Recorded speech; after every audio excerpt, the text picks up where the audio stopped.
Did he do it, right? Yeah, yeah. 'Cause I know He did it. you've been heavy on social No, he media did it. He talking did it. about He it. did it. And I'm the only one who's been vocal about this long before it actually. But I also didn't participate. I also didn't go to those parties. Yeah. So a lot of the celebrity culture, you don't hear saying anything is because they participated. Was there a reason you never went to those parties back in the day? I'm just not with all that flippy shit. Like all of the stuff that he's doing, I'm not into that type of stuff. I'm just a little more, maybe you could say basic or normal. Or about the other one as well. Where do you stand with what happened with Tupac? Do you think Biggie was a part of it? You think Puff was a part of it?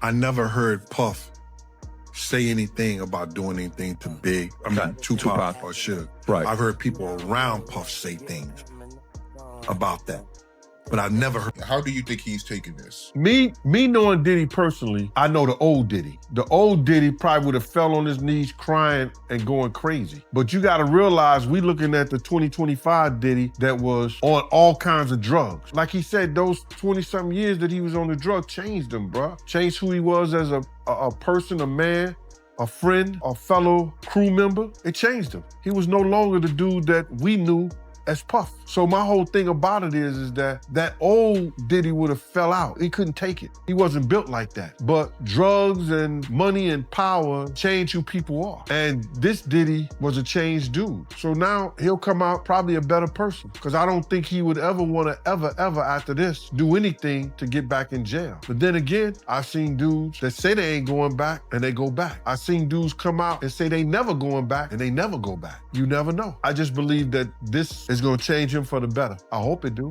for his sake. Wait till this boy go to jail and how many stories come up. Do you honestly think that he is going to jail? Is a pig pork?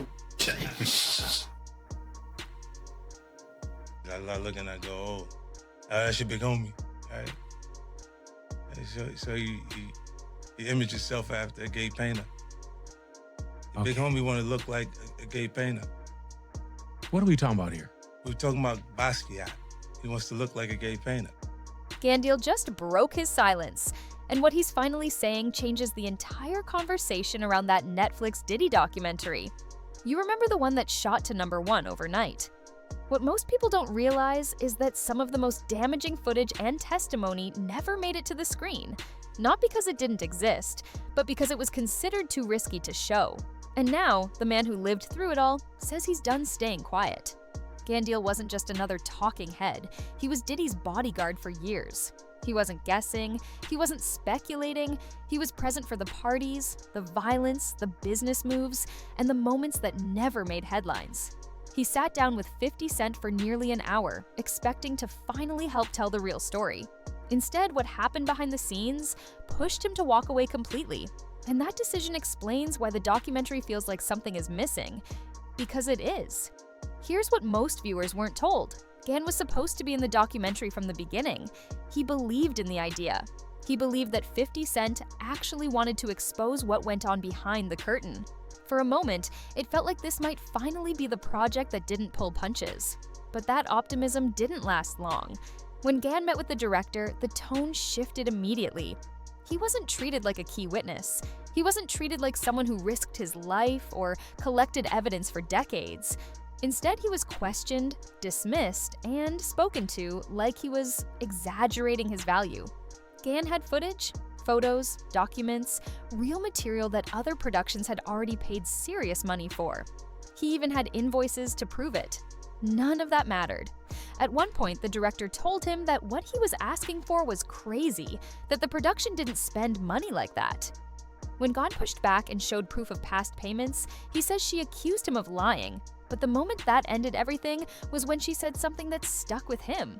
She told him flat out that 50 Cent doesn't decide what goes in or out of the documentary, that his name was being used for promotion, but that he didn't actually control the project. That's when Gan realized something was off. This wasn't about telling the full truth. This was about controlling a narrative. Gan didn't come alone. He tried to put together a package deal with two other men who knew Diddy from completely different angles. Tim, who knew the early years, Kirk Burroughs, who helped build Bad Boy Records from the ground up, and Gan himself, who knew the street side, the security side, the violence most people never saw. Together, they could have told the complete story, from childhood to empire, all three for $50,000. not each. Total. Instead of seeing the value, the production treated it like a problem. And while Gann was trying to make sure everyone got paid fairly, Kirk was allegedly making side deals behind the scenes. That's the industry. Everyone protects themselves first. Once Gann realized what was happening, he walked away. No arguments, no compromise. He refused to be part of something that only told half the truth. That decision explains a lot, especially when you look at how the documentary handled Bad Boy Records. They mentioned the business. They mentioned disputes. But they never fully explained how the company was structured in the first place. Kirk Burroughs owned 25% of Bad Boy Records from the beginning. Diddy had the rest, but the company wasn't in Diddy's name. It was under his mother's. According to Gann, that wasn't accidental, it was protection. Diddy knew lawsuits were coming, especially after the City College tragedy. By keeping the company out of his name, he reduced personal liability. And when Diddy wanted full control, Kirk says he didn't negotiate. He threatened. A baseball bat, intimidation, forced signatures. Kirk eventually lost everything: his ownership, his money, at one point, even his home. Meanwhile, Diddy became a billionaire off a company they built together. The documentary mentioned this story, but it moved fast. Too fast, because if you slow it down, it starts raising uncomfortable questions about how power really works in that industry. And that wasn't the darkest story left out. Gandil says there's a reason the documentary barely mentioned Anthony Wolf Jones. Wolf was Bad Boy's head of security from day one, before the fame, before the deals, before the connections. He knew where everything was buried, figuratively and literally. According to Gann, Wolf's death wasn't random. It was connected to organized crime figures tied to the music industry. And those connections still make people nervous today. This isn't a story Netflix wanted to dig into. It involves real criminals, real consequences, and real fear. So Wolf's name flashed on screen for a moment and then disappeared. No context, no explanation, just enough to acknowledge he existed. But the story that makes people the angriest is the City College tragedy, because Gann was there that night. December 28, 1991. A celebrity basketball game organized by Diddy. Harlem, packed building. Gann had an 18-man security team ready to handle the outside crowd. Dogs, gates, control. He knew exactly how these events could turn chaotic. Then, the day before the event, he was told his team was no longer needed. Fired. No explanation. The night of the event, thousands of people rushed the entrance when celebrities walked in the wrong door. The crowd surged. People got trapped in the stairwell. And according to Gann, a promoter named Jessica Rosenblum panicked, not over the people, but over the money. She allegedly grabbed the cash box and locked the door at the bottom of the stairs. That single decision trapped hundreds of people. 9 lost their lives. Gann says he tried to get down the stairs, but couldn't. He ran around the building, entered from another side, and started opening doors from the inside. By the time he reached them, kids were already gone. He performed CPR on a 17-year-old. It didn't work. The boy's brother was there, crying, saying it was the first time he ever took his little brother anywhere. The documentary mentioned the tragedy, but it didn't explain why Gann's security team was removed. It didn't focus on who locked the door, and it didn't explain how money became more important than lives. One name faded into the background while others took the heat. Then there's Kim Porter, Diddy's longtime partner, mother of his children, someone who knew everything. She passed suddenly in 2018, officially from pneumonia. The documentary barely touched it. A few photos, a sentence or two, and then they moved on. But insiders have been asking questions for years. Kim knew the parties, the business, the arguments, the secrets.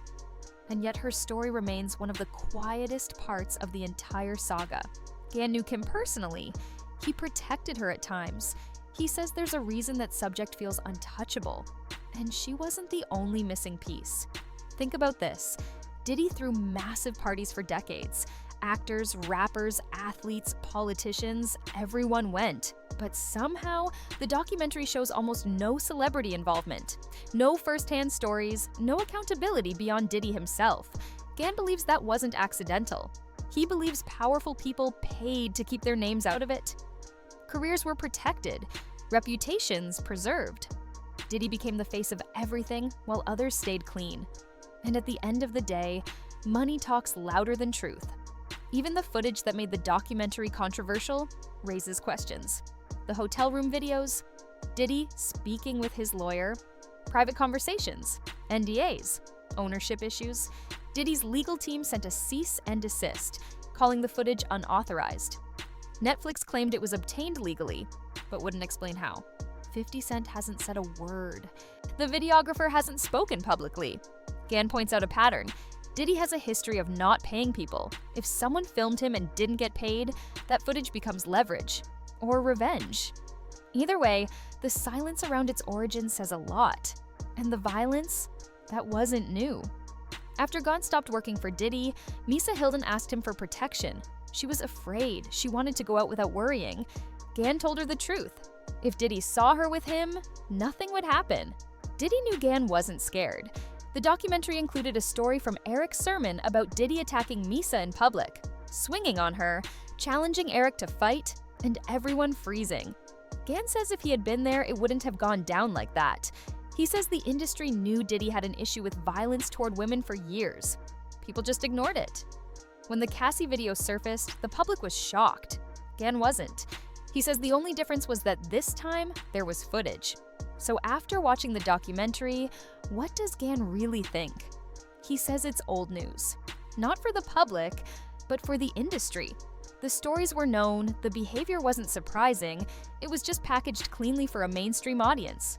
The only part he found interesting was the behind-the-scenes footage of Diddy stressing, calling lawyers, trying to manage the fallout. That felt real. But the rest? Safe? Controlled? Incomplete. Gann believes the documentary chose the version of the truth that wouldn't put anyone powerful in danger. Diddy became the monster. Everyone else disappeared. Names stayed protected, secrets stayed buried. And that's why he walked away. Because the real story wasn't dangerous enough for Netflix, but it's still dangerous enough for the people who lived it. Now it's on you. Which part of this shocked you the most? What do you think should have been included but wasn't? Drop your thoughts in the comments. Let's talk about it, and stay aware.